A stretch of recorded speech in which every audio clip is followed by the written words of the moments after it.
Good evening, ladies and gentlemen, and welcome to another Heroes Lounge Mega Monday matchup! Good. Well, following that excitement, Transparent's here to join me for today's. Talk to us about what's going on. Today we have an epic cup match. Not just in the fact that this match is going to be epic, but it's also part of our epic cup. We have the top seed, that is AFK for Coco, going against Oopsie Daisy, which is the underdogs coming in from Division 5. But, you know, it's all game. It's all a fair game in the Group A in the Epic Cup because all the matches have gone 2-1. I mean, this could be a close match if, you know, AFK for Coco cannot sleep on this match at all. They still need to guarantee their place in the playoff final this weekend on this Sunday. But Oopsie Daisy are going to be having to try hard to make sure they can make their way into the Epic Cup playoff finals. Yeah, so it should be pretty juicy. That Oopsie Daisy really got to pull out all the stops here to make sure they don't get knocked out. And those Epic Cup finals, as you say, on Sunday, starting at 13 CET on this channel. But before that, there's the Rare Cup on Saturday at 13 CET on this channel, Central European time, that is, which is 12 in GMT, which includes money. Yes, well, is it GMT this? Yes, it's still GMT this weekend. The clocks don't change this weekend; they change the one after. Yeah. So by the way, what else happens the weekend after Transparent? The weekend after, we have the Legendary Cup that will be in GMT, and then in British summertime or Central European summertime, we have the Mythic Cup on the Sunday, the 29th. The Mythic Championship with the top 8 teams of Division 1. Now, there is a level above Division 1, isn't there? And that's Division S. And Division S Season 2 rounded out last night. Now, we're not going to announce the winners on here in case any of you want to still watch the match and don't give away any spoilers. But we can tell you that the games were of an excellent quality. And you can fantastic. You can watch the VODs on Caldor's channel for Heroes Lounge, for Europe, and Bahamut's channel, which is twitch.tv/Bahamut Gaming, for the North American Division S. And that would, by the way, first of all, the quality of the game was really good. But the quality of the casting in Bahamut's Division S NA, I don't know if you could call it transparent. Maybe some of our EU viewers didn't get a chance to catch it. Really quality. Definitely go and watch the VOD. It was just some quality stuff. Absolutely. You know, you've got to go check them out. The quality of the stream, the quality of the play, it was all just golden. And you really just go check it out and get some inspiration for your teams for maybe for the next upcoming season of either the EU Cup Season 12 coming up, or if you're currently playing in the NA division, you know, a little bit of inspiration into what compositions. But we go on Fraternity here now for our match of FK for Coca versus Oopsie Daisy.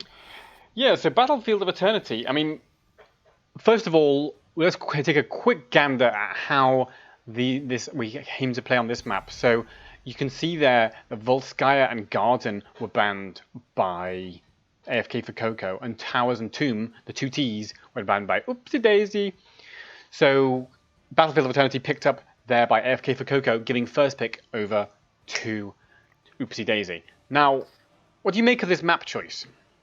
I mean, it's one they've only picked once before, and you know, for a whole season to only played BOE once before, it's sort of unreal. And they've obviously sort of thought maybe this is a place that we feel like currently we now feel very strong on. We've improved in scrims through the season, but it's also one that Oopsie Daisy have had 0% win rate on, so maybe they're just picking it against them. We see the Chromie banned out, which is an unusual first ban, but if it's a hero you really don't like dealing with, then getting rid of it is probably a good idea. Yeah, I absolutely agree. She is good for race as well. I mean, you know, there are better heroes for race, like Valor, like Reyna in particular. But we might see those get picked up in the first picks phase. So that's maybe why their plan might be ban the Chromie and go towards one of those Valor or Reyna picks for the first. Yeah, it might be especially true for Oopsie Daisy, where one of their key healers is actually, drumroll please, is Brightwing. An unusual hero that sort of rarely makes it into a draft, but it if your hero is Brightwing, Chromie can usually outpoke the sort of small healing that Brightwing does, and because Brightwing's sort of in the middle of the team, she often gets hit by the poke too. So maybe it might just be a little bit of a pick there, a ban there to just help the Brightwing pick.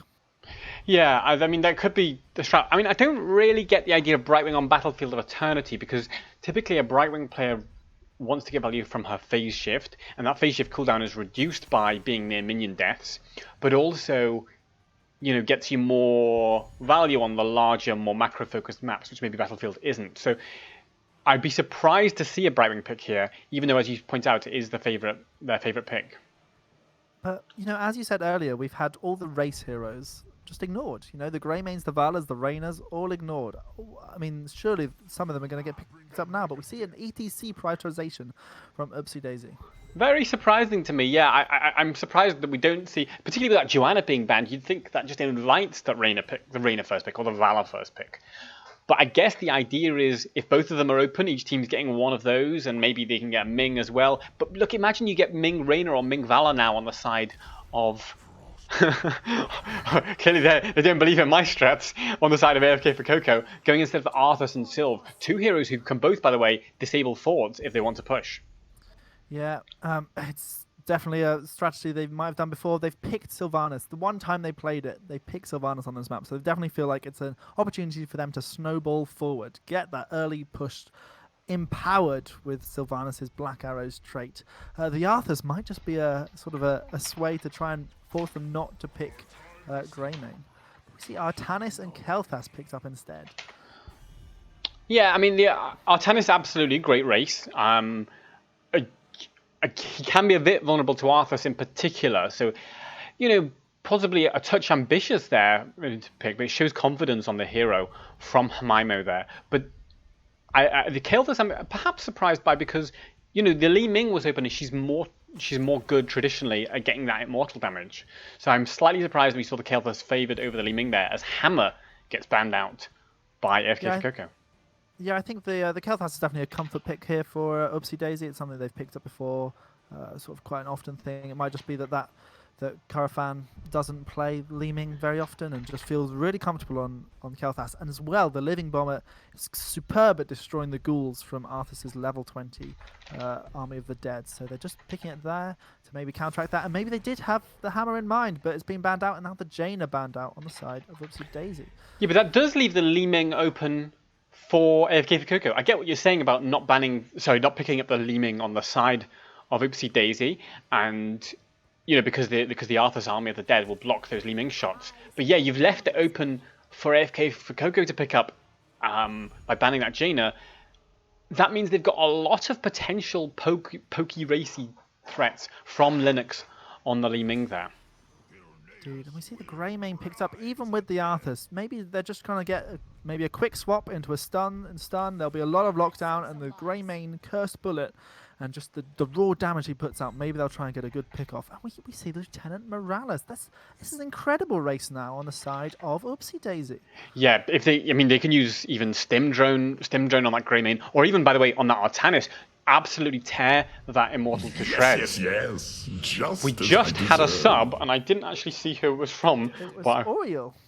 Thank you for the sub there. It's really appreciated. It helps Heroes Lounge keep running smoothly for your viewing pleasure. And there, by the way, is Varian to round off the comp. Now, we don't know if that's going to be Arthas main tank Varian Smash, or if it's going to be like a Varian main tank with Arthas in the offlane. They could go either way here. What's your feeling on what they're going to do? So I've done a little bit of research here just quickly to check who the main tank player is. It does look like they've put the main tank player on Varian. So they're putting Arthas in the offlane maybe to try and deal with Artanis. Come in for some flanks maybe later. And this Varian, it must be a Taunt into Tyrande stun, I'm guessing. Because they're going to have a lot of kill potential. They've got a lot of little poke as well for the Immortal, but they don't have the raw race. So they need to rely on having some insane teamfight and lockdown to try and sort of compete with the huge race that Oopsie Daisy have gone for instead. Yeah, I mean, I think one of the things. I'm not really sure whose race is better on balance. Like, you've got, on the one hand, you've got the Tyrande Varian Li Ming, and the Sylve as well. But then on the other hand, you've got that Artanis Greymane in particular. I think if you can get to melee range, my gut feeling is Oopsie Daisy, you've got the better race. But if there's a kind of zoning or standoff kind of play, poking is definitely in favour of AFK for Coco. Yeah, you're absolutely right. It's going to be see if they've got the real gut to engage hard into the team of AFK for Coco. Let's see how it goes as we go into game number 1 in this best of 3 series. And in blue on the left, we have Poppin Fresh on the Sylvanas, Rights on the Tyrande, Mikey Yemek on the Varian, Linux on Li Ming, and Zesleaf on Arthas. And they are AFK for Coco. Yep, and over on the red team, we've got Talik, TDF on ETC, Himno on Artanis, Rooks on the Greymane, Tercel on Medic, and Carnafon on the Kel'Thas. Now we had Artanis just coming down on the bot lane here. Maybe they're going to look for a little cheeky quick pick off here. A cheeky quick pick. Maybe. It's going to have to be a good swap from Hamaimo to find it. Do they know? Because Arthas might have smelled by now that Artanis is missing. So they may be cautious on the blue side and not wanting to get swapped. But of course, if Mikey Yemek gets swapped in, you know, he's a level 1 Varian. He's not a tank really at this stage. And so he could just die trivially. Yeah, absolutely. And you've got to be careful when you're this low. Obviously, you've got the parry to maybe sort of reduce some of that Greymane damage. But ultimately, Kel'Thas is going to be putting huge big damage numbers. Oh, we see a rotation coming out here for AFK for Coco coming up to this top lane. Maybe Zesleaf is going to try and bait in the Artanis, and Artanis is kept there. Tyrande goes in with a big stun that's locked down on Himno, and Himno goes down on the Artanis. That's an early kill here on the side of AFK for Coco. Or perfectly executed as well. The Arthur's just sitting there baiting him, and Artanis was like, "What are you doing? Why are you trading blows with me when when I'm an Artanis and I'm surviving this?" And then the root's perfectly timed. Tyrande stun on top. Boom. That's all you need.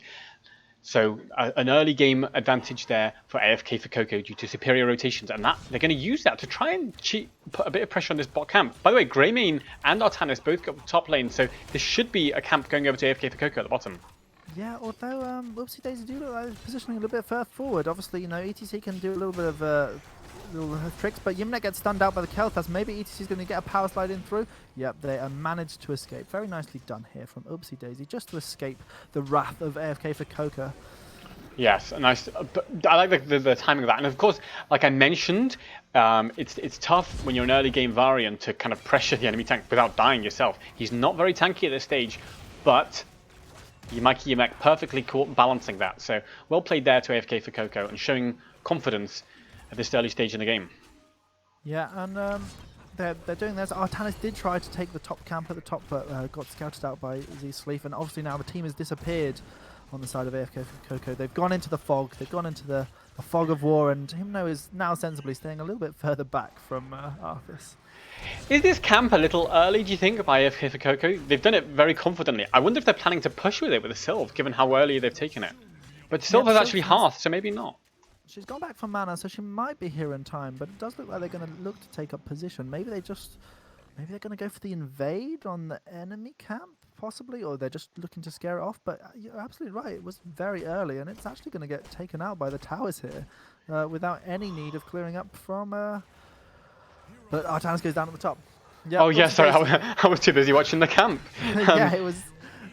I was entranced as well. Artanis has gone down on the top. A 5-man gank. That's going to give them a little bit of advantage here in the XP lead and also in this immortal health pool race that we talked about earlier. ETC has gone in for the big power slide, but there's no follow-up yet from his team. He's going to get rooted and stunned. But they're fighting around their own immortal, so they're okay until they're not. Obviously, the taunt coming out from Varian now, they're post-4. That's a lot of lockdown. Guys. Yeah, well, look at this single target blow-up idea. You've got the taunt, you've got the roots, you've got the Tyrande stun, you've got the Hunter's Mark, and then you've got Li Ming and Sylvanas, both insane single target damage on a fixed target, like you're going to be if you're taunted and rooted. So, really, they've got to be so careful on the side of Oopsie Daisy. But Morales potentially could be able to save them if she's there with them. Yeah, obviously, I think when she gets to level 7 with that sort of the additional talent she gets on her safeguard, that might help with a little bit of extra survival. And, that is a fantastic talent of Morales, but people are getting stunned here. There's the zoning out from AFK for Coco, trying to make sure that there's no sort of cheeky extra rotations. A danger ping on Kel'Thas there, just to make sure he doesn't over-rotate instead. Now, I was going to say, one of the ideas... Oh, a lovely stun from the Immortal into the taunt, into the Tyrant stun. Talic TDF will be able to tap and sit back for now, but got to be careful for his life. What I was going to say is, when the taunt target is not ETC, ETC can then respond with a slide in and peel, like he did for Kel'Thas a second ago, like he might have to do for Greymane right now, as Yemek goes in, looking a bit hot, but actually takes a fair chunk of damage. Does have the level 7 talents in for his survivability, but hasn't picked up a level 7 talent yet on the side of Orion, so hasn't got one of those survivability talents. Goes in now onto ETC though. Maybe they can get the... Oh, nice sidestep from ETC, but it's not enough to save him from that damage. Yeah, it's the damage is well put out here from AFK for Coco. They're doing a lot of chunk. This orb talent on level 4 for Li Ming is just making sure she gets a bit of resets, and Medic has just got up the wrong side of the wall there. Oof. They're doing very well here to snowball that early game with the Sylvanas trait as well on the building. This will be very good for them going into the rest of this game.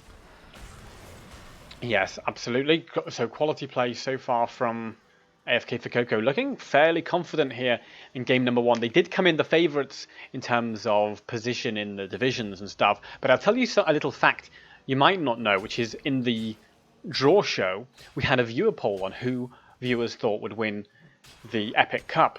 And AFK for Coco only got 1.9% of the viewer vote. The same, in fact, as Oopsie Daisy, who also got 1.9%.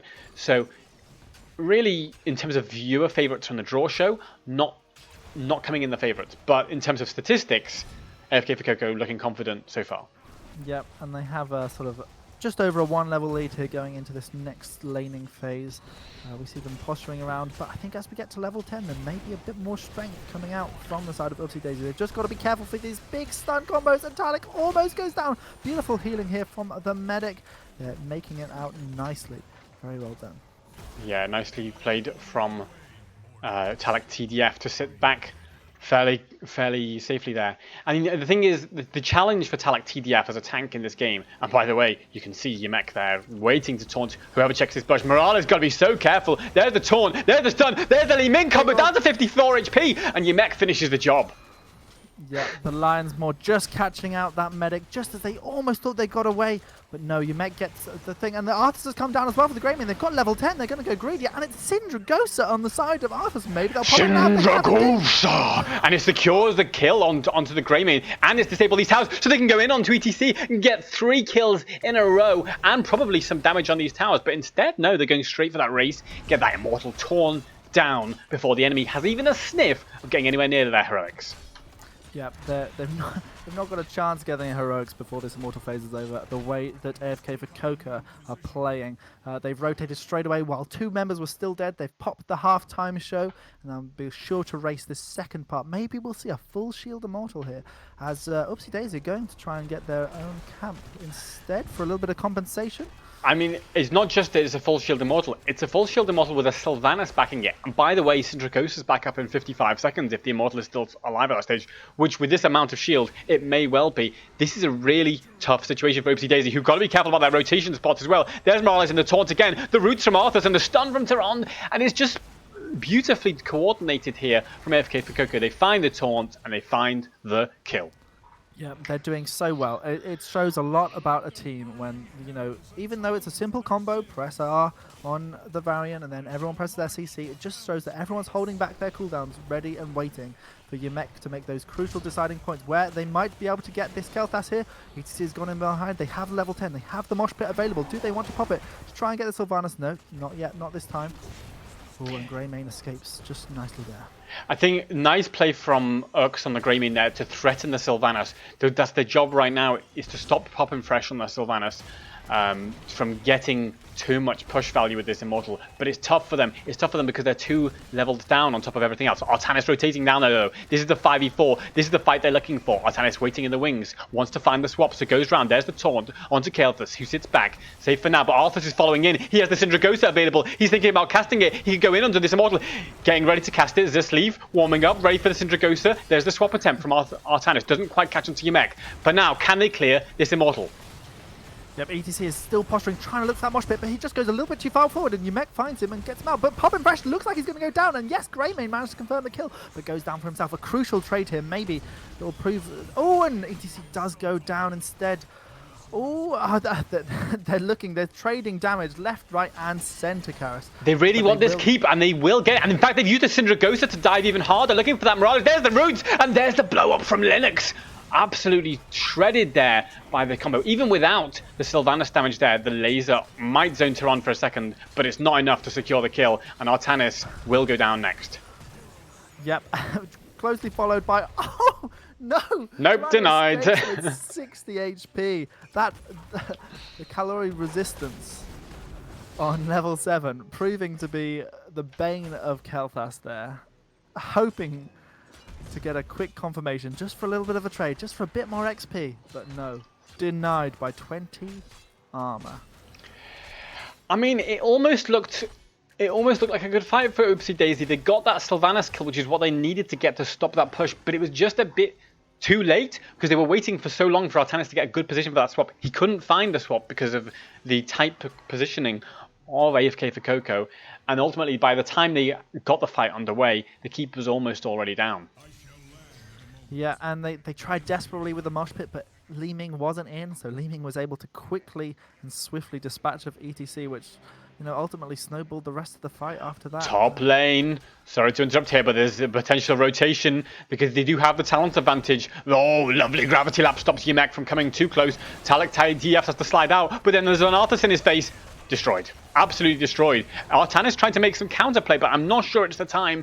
He will use his laser and just try to get away for now. He probably will be able to get away, but Taunt is up again in half a second. Where's the Taunt? Almost there. Can he use it? Oh, he doesn't even need it. Just destroyed. Medic is still caught out as well, but is slowly trying to escape. I'm sure Kel'Thas will be able to peel for them. Oh, but a little boost given to Umek, maybe. Confident grenade, let's say, from Tetracell, but beautifully timed gravity laps from Carnifan 360. They're going all the way here. They've got a Sylvanas, 2 catapults, and a siege cam, and a bruiser cam. They want to go straight on core. And Artanis is not up for another 3 seconds. But it's on even talents when Artanis is up. Look, the core's just disappearing with that damage from Sylvanas and Tehran and the Merc Queen as well. There's the mosh pit. Too little, too late. GG, well played. GG, well played indeed. I mean, it was a good execution there from AFK for Coco. They saw the overextension on top lane and rotated all the way. Managed to get the quick ETC kill that just proved that they can find them. They will find them and they will kill them. You know, that's they were wanted. Is that the I lost myself in a movie reference there, Karis? Yes, that is pretty much exactly what happens. I mean. And 16 kills to 1 at the end of the day, all things considered. So a quality performance from AFK for Coco. I really like their single target blow up idea. Varian Taunt, Tehran Stun, Arthas Roots, Li Ming, boom. And you know, that's not you don't even need every link in the chain. So if somebody CC'd by ETC or something like that, you know, it worked even sometimes without one link in the chain because there's redundancy built into that. And so they were getting kills even when they were split up. Yeah, fantastic draft and team comp. They knew how to execute their draft. I think that's one of the biggest things in Lounge. Sometimes you see these drafts, especially when you've just watched Div S from last weekend. You see the draft and think, right, we'll run that. We'll know how to do that. And then you find out you don't have a clue how that draft worked. But AFK for Coco knew exactly what they were doing with that draft. They knew that they just got the CC, they had the damage on that person, and that person quite often died. And that's how they did it. Yeah, perfectly executed there. As you say, all about that knowledge of your own draft and coordinating that execution. So that's game number 1, and I think Oopsie Daisy will feel a little bit bruised from that, but it's not over by any stretch. It is a best of 3, and they have the chance to come back in game number 2. So what, if anything, should they do differently on the side of Oopsie Daisy here, Transparent? Well, it might have just been a map that they're not very confident with, and it's just one that sort of got let through in the map bans because they don't like too many maps, and Battlefield of Eternity was just another one of those. But they're taking first pick themselves, so they're not too fussed about what map it is now. I think they just need to play safe, keep it cool. You know, the biggest thing with these things is when you feel like you're playing from behind, is just to have patience and wait for that opportunity where you can make that move all as one, rather than perhaps rushing in as individuals trying to make something happen. Just regroup as a team, do something together, and wait for the perfect opportunity to launch that attack. Um, AFK for Coca now having to think, oh, what map would we like to play? You know, we've obviously had BOE right now, which wasn't one that they picked up often. And with Tomb banned out, it looks like it could well be the lounge favourite of Infernal Shrines statistically. That is statistically the lounge favourite. Battlefield of Eternity, third place in the higher division, but fourth place in the lower division. And Volskaya Foundry, which is the second most popular lounge map, has been banned, as we pointed out earlier, by AFK for Coco. So, yeah, Infernal Shrine's the most likely here. Could we also see something else? I mean, what other maps might be a good choice here for AFK for Coco? Well, if they're confident, Alterac Pass is another little one that they've picked up beforehand.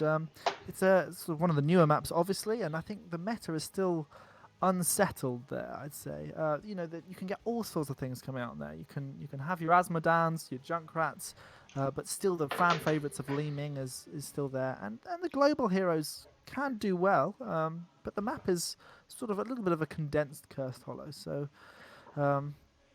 it does prove to be a little less effective for the global heroes. But we do see Infernal Shrines, a one that cements a team. You know, if you're good on Infernal Shrines, you can do really well in Lounge, and it's all about getting those rotations, because you need the wave clear for the rotations and also the shrine. And with that, we will be going into it fairly shortly.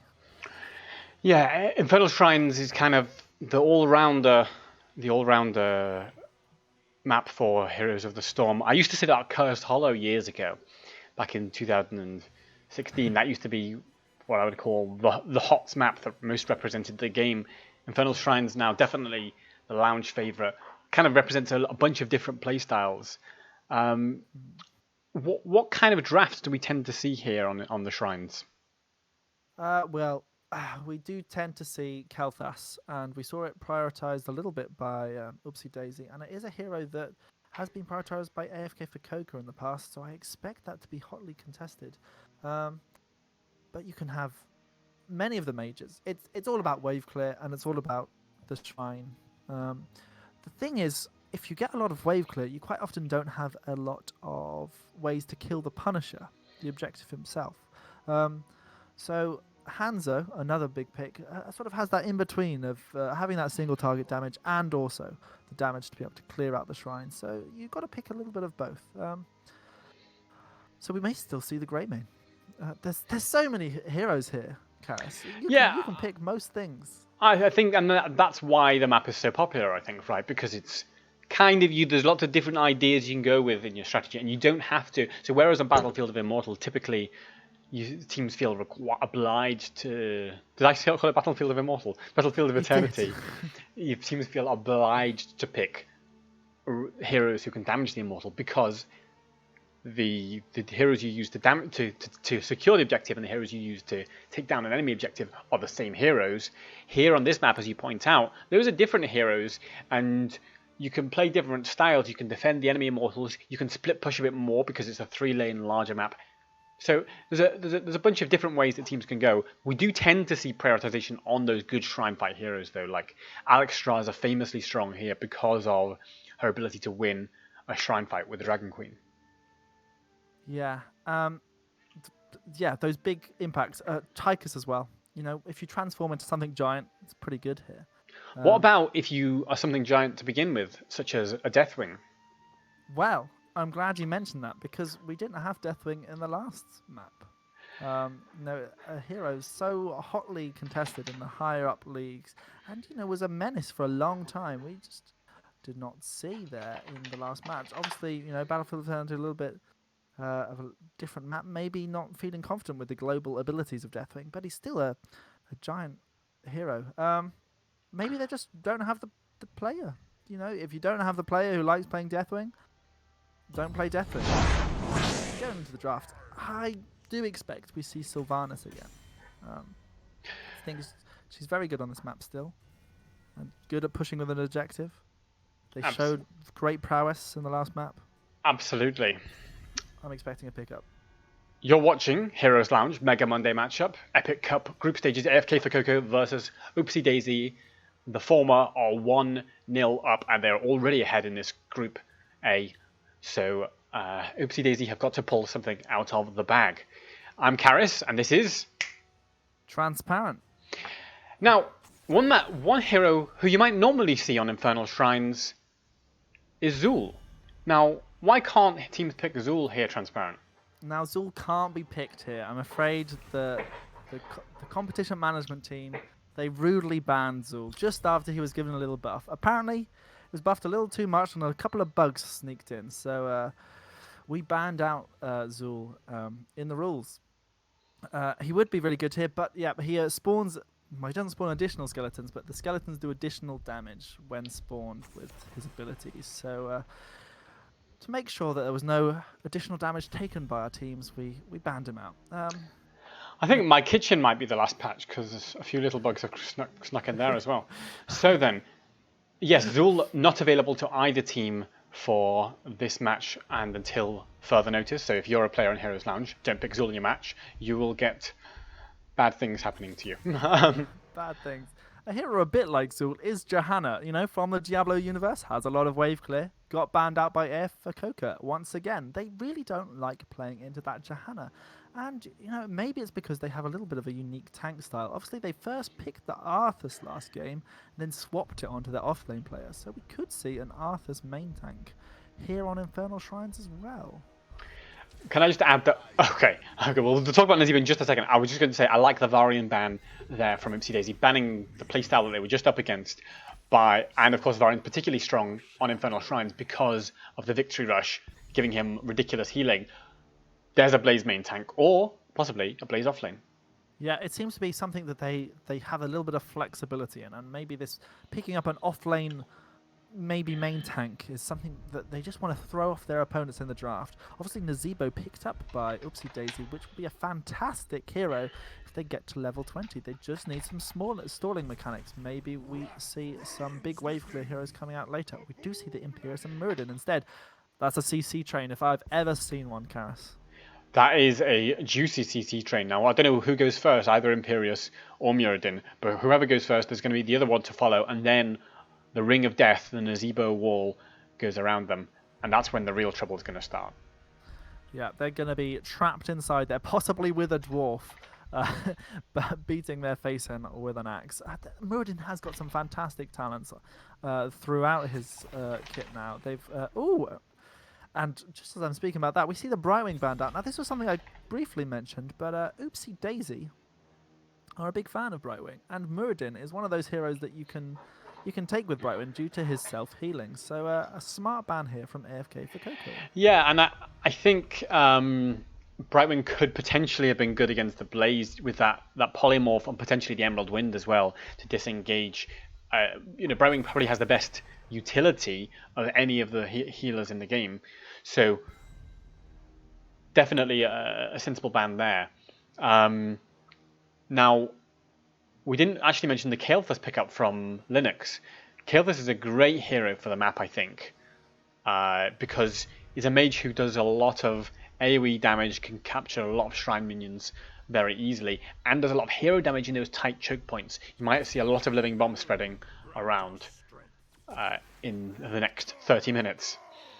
Yeah, he certainly can sneak away and capitalize and maybe steal some of those shrine minions that Nazebo has yet to confirm due to his damage over time, rather than having that raw finishing off potential. So maybe that will just be them sneaking in these shrine minions every so often. We see the Garrosh pick up as well, so they're going to do a little bit of a tank swap. But on the side of Oopsie Daisy, it's Karis' mine probably favourite hero right now. It is Lucio. I love a bit of Lucio, as you know.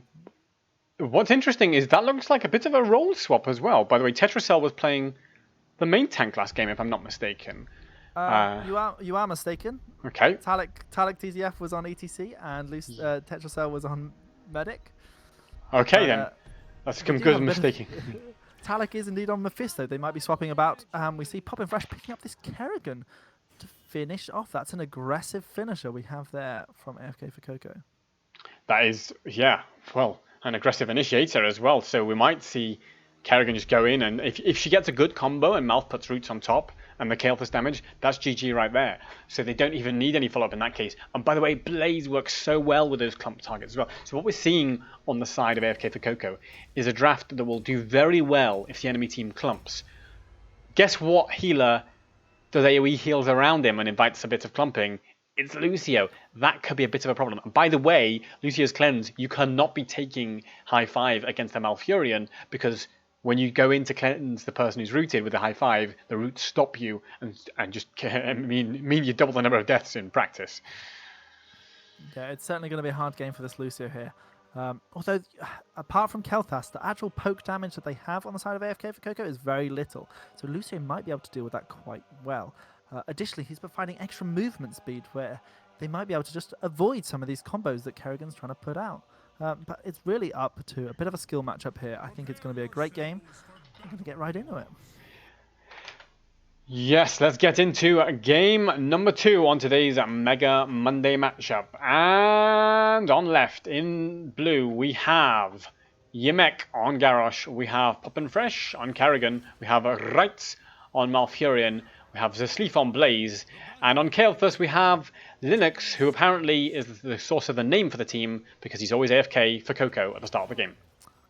Oh, how lovely. But on the red team, we have Oopsie Daisy coming here to try and get that one win and restart this reverse sweep. We have Urks on Muradin. We have Hymnimo on Imperius. We have Tetracell on Lucio. We have Talik TDF on the Mephisto. And of course, we have Karna from on the Nazebo, hoping to maybe get to that level 20, building up those Vile Infection stacks.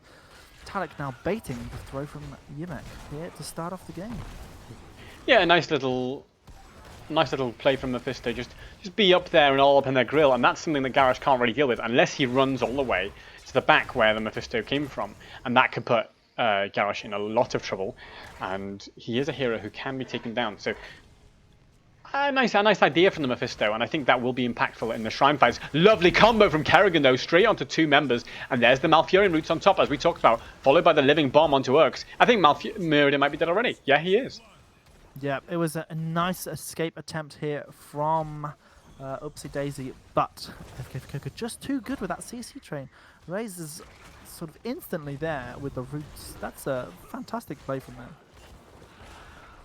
I really like, by the way, exactly what you were talking about in the draft, which is the idea of picking the Blaze early on and kind of not saying whether it's main tank or off lane. And the same with the Arthas, like we saw last game, and the Varian. And it's just playing those mind games in the draft and saying, well, look, whether you counter Blaze or not, we're going to, in the off lane, we're going to respond to that. So a nice little drafting play there from AFK for Coco. Yeah, indeed, and they've, it's taking full advantage of it now. Here on the top lane, they're sort of nicely playing it out, and it's enabled this 4-man to have Garrosh in the bot lane now, and they've taken both camps, giving them a little bit of an XP lead with that kill as well. Obviously, Daisy, you've got to try and stop. You've got to respect the Kerrigan. That's what I've always said to my team whenever Kerrigan's picked on the enemy team. Respect the Kerrigan, especially when Nazebo, you've got to play for the late game. There's a throw onto Nazebo. Oh, and the rake from Kerrigan to follow. And Lucio's going to be next to fall as well. And it's a really tough situation for Oopsie Daisy right now. One of the things is Lucio and Nazebo are both very late game heroes. And I think they're going to really struggle against this early game devastation that comes out of a Kerrigan Kael'thas Garrosh Tomp. So in the early game, it looks like this is going to be a real trouble for Oopsie Daisy. Now the question is, are they going to take the fight anyway, or are they going to try some split push shenanigans and maybe just try and soak, get those stacks up and running for Nazebo and play for the late game?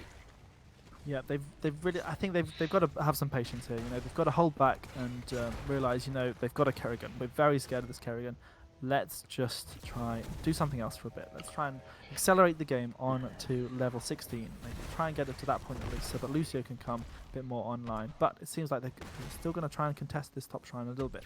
They have to be careful of this Kerrigan Karis. Yeah, they have to. Poppin' Fresh, though, they can see that he's at the back there. hippity-hoppitying on those Shrine minions. Now he's starting to walk towards the entrance, trying to just say a little bit of a threatening tone there. Just say, look, if you want to come in, you can come in, but, you know, I may give you a slap in the face, or possibly a rake up the backside, and here she goes. There's the combos from Blaze to initiate. There's the roots on top. Himimo got to start running away, spreads the living bomb to his teammates on the way out, and they're already falling low, and this looks like it's going to have to be an orderly retreat. Garrosh is falling low as well, but he's so far back, there's nothing that Oopsie Daisy can do to him. Yeah, and Talik put out a metric ton of damage there. You could see the shield he had at the end of that fight, which is obviously equal to 40% of the damage he dealt, but it was humongous. But they're going to have to... Himimo is very low on HP, and Lucio's not going to be able to heal him up. There's a lot of stunning going on, but still the Talik is putting out the big DPS on Yimek. Is Yimek going to go down? Obviously his Garrosh has got the armor. He does walk away with his tail between his legs. Lovely stun from Blaze onto the Urks. Throws a Stormwall back safely for now, but spreads the living bomb on the way out, and this is a real problem in this top shrine in particular. This is if the person who's in the top shrine already has a real positional advantage and can make it really difficult for the enemy to come in or indeed out on that choke point. Yeah, and that is the first Punisher, the frozen Punisher on the side of AFK for Coco. The jump not baited over the wall because Mephisto was just out there getting a little bit of poke damage. This frozen Punisher might cause a little bit of a snowball effect. Excuse the pun, almost. Disabling the structures here is going to be incredibly useful for Garrosh to be able to step up and maybe get a stun. Oh, beautiful route here from Malfurion onto the Himimo. Oh, and the Kerrigan combo comes in as well. And that is Imperius down. Urks is low as well. Are they going to be able to finish off? He goes down as well. This is just kill after kill. Oh, and another stun onto Mephisto. 3 kills to none on the side of AFK for Coco. And the Broccoli man tanks the fort so that Yimek Mikey doesn't go any lower than he needs to. And they will start taking this fort for sure. Nazeebo might get a little bit of cheeky poke damage to keep him on their toes, but there's no danger of any of the blue team dying at this moment. Yep, obviously on level 1, Nazeebo went for the Pandemic. No comments. No comment. Pandemic, which he needs to hit 40 heroes with a plague of toads, and then it will spawn 2 additional toads. That'll give them a little bit of a boost damage once he gets there, but he's still got 8 heroes to hit with those toads. Yes, so he will... I think he'll get those stacks easily enough. That's not the danger. I think that's not the real problem for Oopsie Daisy. The problem is Debo really wants to level 20 to get maximum impact, and that is a long, long way away. So yeah, it might be tough. Need to think about, you know, doing some alternate things. As you said earlier, maybe they should push a fort on the other side of the map. Maybe if the blue team are on top lane and they're on bot lane, just get a quick bit of XP, get those front walls, just try and get here and there when they can. But Urks has gone in, he's gone for the big stun, but the taunt comes down already. I think that was Yimek actually throwing him, but you know, nice, good bit of abuse here from having the level 10 heroic abilities to be able to get another kill on the side of Coco. Yeah, and immediately they do a nice little play to get the focus of this camp onto that well. So the well in the mid lane will be destroyed for the next objective, which will, of course, be in that mid lane. Mephisto, got to be careful, even though he comes back. Like, it is a telegraph of where you will be at the end of your ability. And that invites the Garrosh, it invites the Kael'thas, and invites a Malfurion to start throwing stuff there. Imperius, got to be careful. That's why you play Lucio against Garrosh. Lovely there from Tetracell, keeps Imperius alive. A good bit of booping to just make sure that his team is safe. A nice boop coming out from the enemy team. Yep, but they're soaking every bit of XP they can right now. You know, Urks has been in this bot lane ever since he respawned to try and pick up some of these XP globes. Make sure they get to that level 10. It will be crucial. They'll have possibly the Muradin's extra health with Avatar. We'll have to wait and see what Nazeebo takes. It can be anything. Hopefully the sound barrier from Lucio, but here we go. Level 10 picked up from there. The Durance of Hate from Mephisto, the sound barrier on Lucio. Is that Ravenous Spirit from Nazeebo? That's indeed confidence against the Kerrigan, Kael'thas, and a Garrosh and a Blaze. I think that's very confident, and it suggests that Nazeebo's really trying to play very far back in this game. Yeah, but I've seen it taken here before when you sort of want to confirm the last number of skulls and you don't want to step up too far forward. You know, Ravenous Spirit, although the cast range isn't gargantuan, it does mean you can pick things up, you can move it forward. But there's a big stun here on the Lucio, and the Lucio goes down before he can get the sound barrier. Imperius goes down as well. The Durance of Hate healing a little bit there, but Talik has got nowhere to go as well. This is just going to be a rollover here from AFK for Coco. Constant action from the Kerrigan here, making sure to get any pick. And now they get the first skulls on this second Shrine, Karis. Yep, and they will start getting that rolling pretty fast. And it looks like with the 13 advantage as well, that's going to be a free Shrine for them. That's going to go on the mid fort. And it's a tough situation for Oopsie Daisy. The problem is, like we said earlier, they've drafted, as far as I can see, 3 to 4 very late game heroes. And I mean, what's your view on drafting so late game like that? Does it invite this kind of early game aggression from your opponents? So you can still draft late game into some early game heroes, but you need to have some sort of way to stall out the game, and they just don't. You know, there's no sort of save button. Like Lucio can sort of obviously click the save button with. Oh, and the big throw in from Poppin' Fresh. Poppin' Fresh gets the combo now on the Zebo. Oh, but Mephisto, with that Durance of Hate, they're going in. They're going in here. Muradin throws out the Avatar. He's still alive. Huge value there from Talak TDF to zone off the members. That looked like it could have been a massacre otherwise. Yeah, very well played here from Talak. Big combos, doing some big damage. Muradin gets the jump on. Oh, and he does get thrown over. Jumps back. He does not live, unfortunately. Lucio trying to get a little bit of health as he can. And Talak doing as much work as he can as well to try and get the damage out. But he is going to go down. Punisher goes down as well, but Kerrigan is just thinking non-stop aggression. Poppin is going forward, trying to get the stuns. Yimek throwing Imperius around. I think he's going to go down himself. Yeah, Mikey Yimek on Garrosh there gets killed. So a lovely trade actually from Oopsie Daisy, holding themselves in this game, saying it's not over yet, comrades. And they get themselves a kill, get themselves off the starter block, get rid of the bagel. And yeah, they are back in this game. They have saved the keep, which, to be honest, after those 2 kills, I thought the keep was gone for sure. But they've held it together. Credit to them. Yeah, very well played from them. You know, maybe they're just thinking a bit more. You know, they're getting that thinking. We've got Nazebo. We just need to hold out for 20. We will get there if we just hold out. And obviously, Nazebo does need to get those stacks. He's on 104 right now, so he's going to have to look to pick up another 10 minion waves or so. I think that should be feasible in the next 7 levels, and so I think that part won't be the challenge for Oopsie Daisy. The challenge is getting to 20, and right now they're 2.5 levels down. And by the way, it's tough for them to soak anywhere because Kerrigan can come out of the shadows, or be thrown out of the shadows by Garrosh onto your head if you're Imperius or you're Lucio out of position. It's a tough situation, but. In fact, Urx can sniff the Kerrigan coming. I'm surprised he goes for the stun rather than just running out of there. Really wanted to buy space for his team, I guess. But look at the pings on Urx. Gets thrown back in by Garrosh. There's the taunt, the roots, the lockdown. The sound barrier comes out from Lucio. Urx manages to jump to safety, but gives the living bomb to Mephisto on the way out. Spreading that around. And it's a world of hurt. Muradin eventually goes down. The blaze stun misses, or rather sidestepped beautifully by Talak TDF, who's still alive miraculously. And dodges again. Still alive. Gets a bit of heal from Lucio. Falls back though, but here's the Ravenous Spirit. Turns around, goes on to Kerrigan. Will it get the revenge kill on the Poppin' Fresh? Yes, it will. Yeah, a nice little pop there. Popping the Ravenous Spirit head to just get the revenge kill.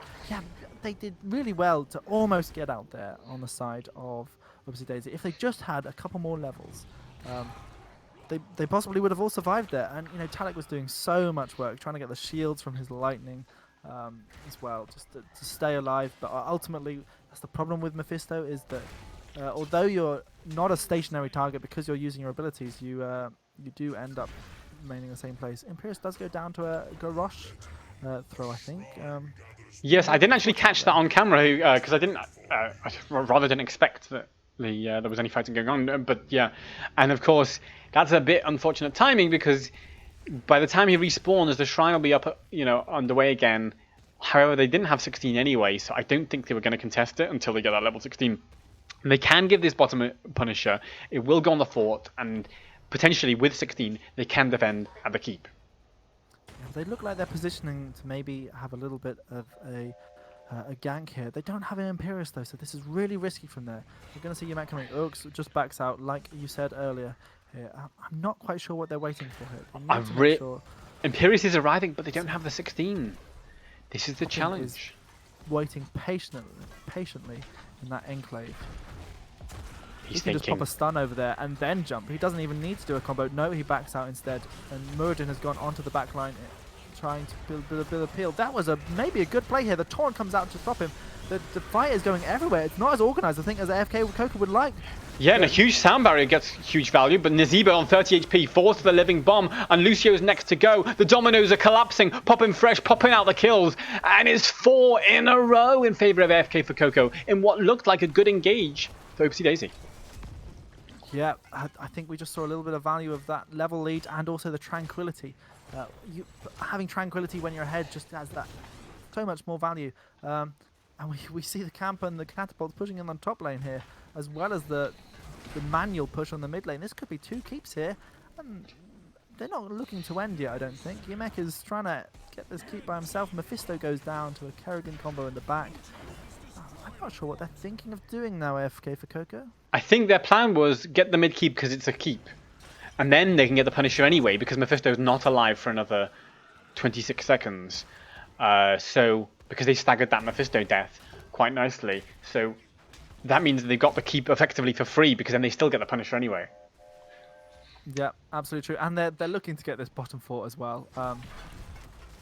Good decisiveness from AFK for Coco. They are, they know what they can get on the map. They're not just focusing on just getting the objective. They're thinking we can get the objective and they've got the objective. They've got the bottom 4. They'll just have to contest with this bottom keep with its wall. Try and see what value they can get just as they hit level 20 in a little bit of time. Level 16s are in now for Oopsie Daisy, but it's not long until those level 20s for AFK for Coco.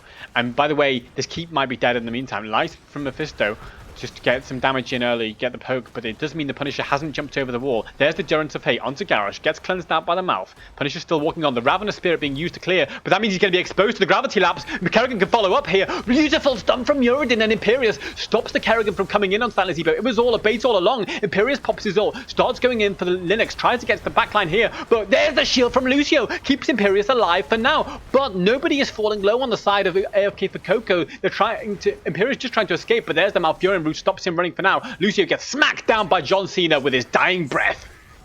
Yep, a little bit of a split play here on the side of Oopsie Daisy, and AFK for Coco expertly capitalized on it. They regrouped as 5. They took care of the Imperius, they took care of the Lucio, and Mephisto was just there waiting to be eaten up by the Kerrigan. And they play for the core here. Now, this would round out the series at 2-0 if they can finish off right now. It's all up to whether Kerrigan can get this kill on Nazeebo. Oh, the ice block dodge! Carnifan still alive, and Malfurion falling very low. The Rice is pretty overcooked here, so they've got to start making some counterplay with Nazeebo right now. He can't be waiting any longer. The core's already down to 40%. Nazeebo is a little bit too far back. It's going to be GG. It's going to be 2-0. It's going to be AFK for Coco in the playoffs, and Oopsie Daisy out. Yep, it is fantastically played there from AFK for Coco. They have shown that they deserve top seed position. They have these strategies where they have the aggressive Kerrigan. They have the aggressive Varian on Battlefield of Eternity. They've got a plan for every map that Diablo has to give them. Yeah, well played from them. 24 kills to 2. Dominant performance here. It's showing that they are meaning business in the Epic Cup. They've secured their top seed position, Karis. Yes, they have, and that will serve them nicely when it comes to the Heroes Lounge Epic Cup playoffs this Sunday on this channel at 1:00 p.m. Central European Time. Yep, I'd like to see more of them, and we will do, fortunately, with some of those compositions. Yeah, it just looked. It was poetry at times, especially in game 1 with the Varian stun torn into the Tyrande stun, and game 2 they just showed that a little bit of aggression with the Kerrigan and some big blaze stuns. They mean business too. I mean, the Malfurion play from Raze was top draw, as you would say. Yeah, it was indeed top draw. Now, I mean, what do you think? I mean, was the comp too late game from Oopsie Daisy? Yeah, they didn't have any insurance plan. That was their big oopsie. You've got Mephisto. Mephisto does the same thing as Nazeebo, essentially. It's a big old softener up. You can soften up a lot of heroes with Mephisto, but you can rarely kill someone. And Nazebo does the same thing. But what do you do if you lose the shrine? Nazebo can sort of do a bit of damage against the Punisher. Mephisto can't. You need to have something that deals with the defense, like a Ragnaros or something like that. Just something, or just a Rainer as well, so you can pop the Hyperion at level 10 and zone out the enemy team while you drill against the main Punisher himself. You need to have an insurance policy, just so that you can get to that level 20 and Nazebo can pop off and kill the rest of the team. Yeah, I agree, and I think that was maybe a drafting mistake there from Oopsie Daisy. But you've got to give credit to that execution from both games from AFK for Coco. It's not just about having the draft, as you said. It's about playing the draft, playing the cards that you've dealt for yourself, and this is, this is what AFK for Coco showed very strongly, both in the division stages and here in the Epic Cup group stage. Yeah, I think it's going to be tough now for. Well, I'm not sure if Oopsie Daisy can make it now. I think they can't because it's 2 losses in a row. Yeah, there might be some weird maths, but I think having the 2-0 loss is going to cost them a lot, unfortunately, against AFK for Coca. I think that map score is just going to be dropped below. But they did so well, and I hope they continue, and it'll be nice to see them in the future as well. They, especially with that Brightwing pick that we didn't get to see. I think in the future I might look to cast them another time just to see their Brightwing play. I would love to see that Brightwing play. I think that's going to have to be next season for them because it looks like it's, as you say, it's probably all over for them this season. I think we're going to get an interview with Poppin' Fresh of AFK for Coco. Yes. We're just waiting to see if that is happening. I think it is. I'm just going to dissolve your face into the ether. Sorry about that. Transparency. Exactly. And transparent is now 100% transparent as we go over to the interview room where we find Poppin from AFK for Coco. Welcome, Poppin. Hello. Thank you. Your team looks incredibly dominant here. What's the secret? The secret is my team wanting to play seriously when I want to play Lily. That's the secret. Right. Trying hard. That's our secret. Trying hard. It certainly looked like you were trying hard and succeeding today. A beautiful play, beautiful follow-up from everybody. Included in the Lily roster, is that where the Kerrigan came from? Was it just a little bit of fun? It's something we've been working on a little bit. Just something to make sure, something for other teams to think about when they're banning against us. Yeah, I mean, you've shown a pretty good hero pool in the whole of the season. To be fair, even in your last other match in the Epic Cup against some of the other teams, you've sort of shown a variety of heroes, each with different tanks on different healers in almost every game. Is that just something you like to just flex on other teams with? Yeah, I feel like in the last couple of seasons, when it's got towards the tail end, in the Epic Cup, we've sort of been banned out a lot, especially myself. Like, I think Junkrat got banned against me about 22 times last season. And, I was feeling a bit locked down because of that, so I've been trying to play quite a few different heroes to avoid that happening again. And yeah, the team's just very flexible, so yeah.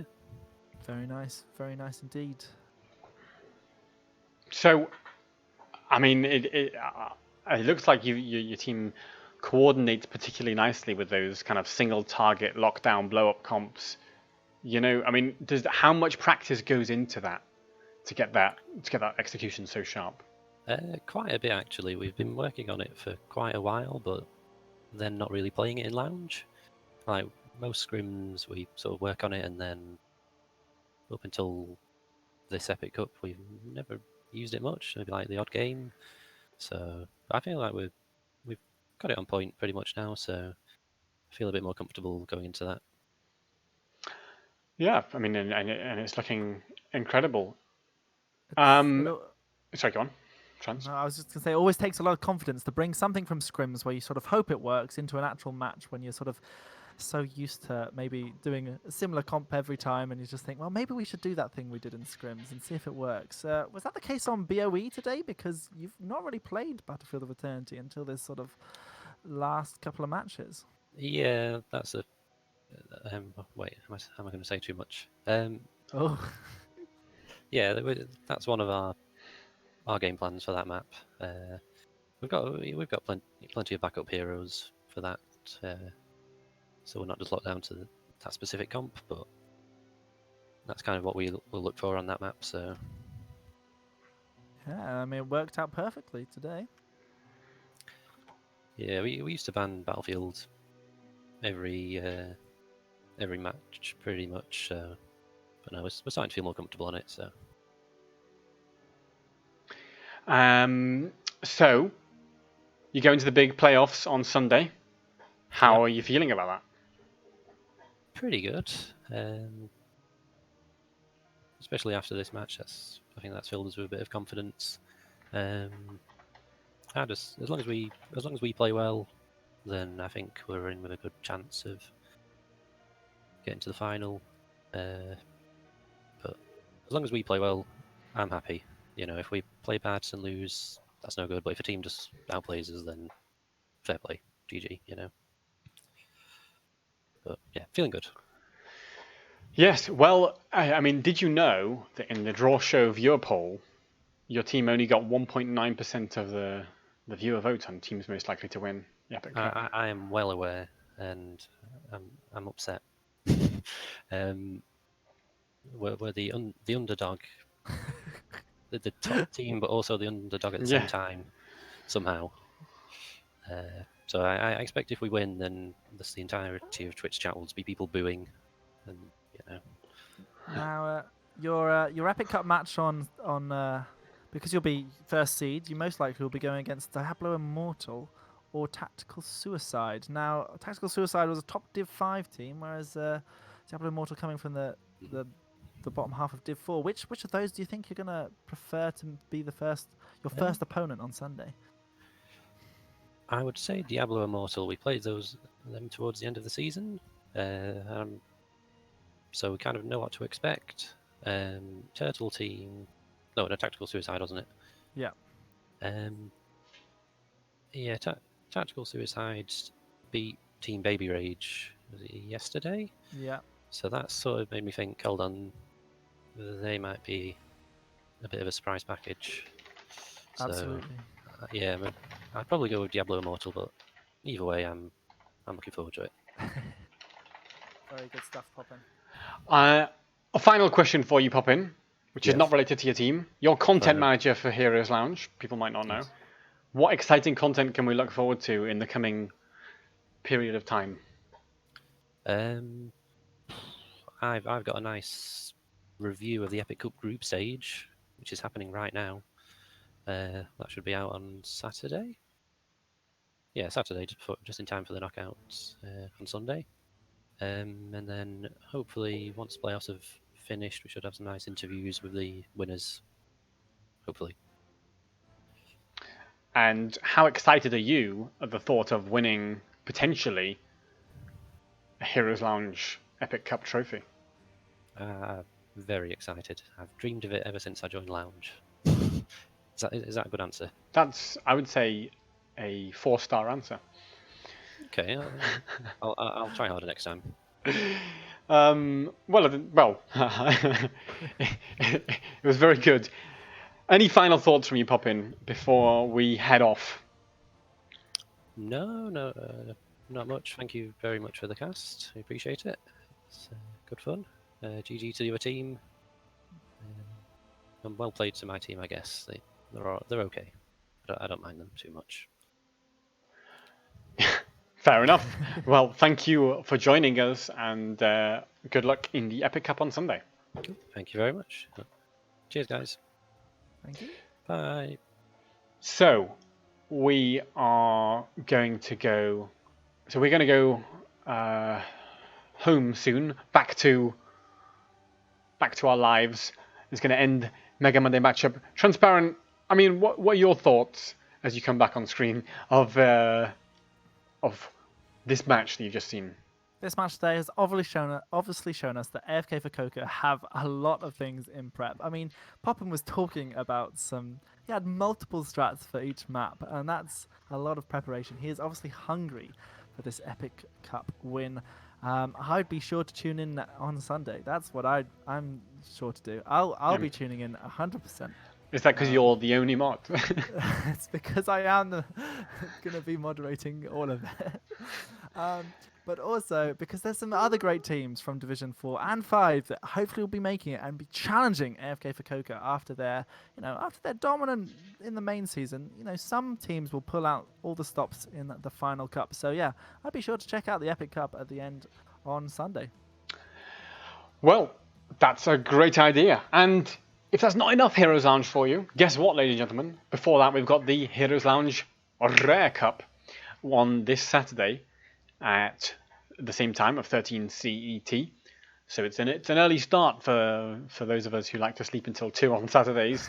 Yeah, so definitely wake up, get out of bed, have your coffee or your hot beverage of choice, and tune in, because you're probably not allowed out of your house anyway. So yeah, tune in to watch the Heroes Lounge Rare Cup, followed by the Epic Cup, as Transparent was pointing out, on Sunday. And the week after that, we've got the Legendary Cup on Saturday the 28th of March, and the Heroes Lounge Mythic Championship, the pinnacle of Heroes Lounge Division 1, on Sunday the 29th of March. And then we start it all again in about 4 weeks' time. So you better get signed up. And the way to do that is to go to heroeslounge.gg or type !sign up in the chat. And you can get some info there about how to sign up if you've not played in Heroes Lounge before. It is a fantastic way to enjoy Heroes of the Storm. Transparent, what's your final thought for the day? Final thought is bumper weekends. Back-to-back esports. It's going to be great. It will indeed. So that's all for us from now, from today's Heroes Lounge Mega Monday matchup. We'll be back next week with another Mega Monday matchup. But from me, Karis, and from you, goodbye. Goodbye.